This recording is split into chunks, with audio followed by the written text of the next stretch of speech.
প্রদেশ কংগ্রেস সভাপতি অধীর রঞ্জন চৌধুরী এ প্রসঙ্গে মুখ্যমন্ত্রীর ভূমিকা নিয়ে প্রশ্ন তুলেছেন।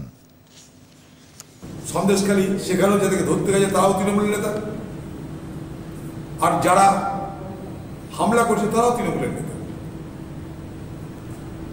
অতএব এর মধ্যে কোনো ফারাক নেই। সবথেকে বড় কথা, বাংলার মুখ্যমন্ত্রী মমতা ব্যানার্জি সে ওকালতি করছে।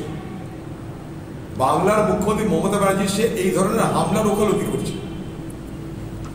বিজেপি সরকার, পশ্চিমবঙ্গের সরকার, এগুলো আমার কাছে আলোচনার বিষয় অবশ্যই।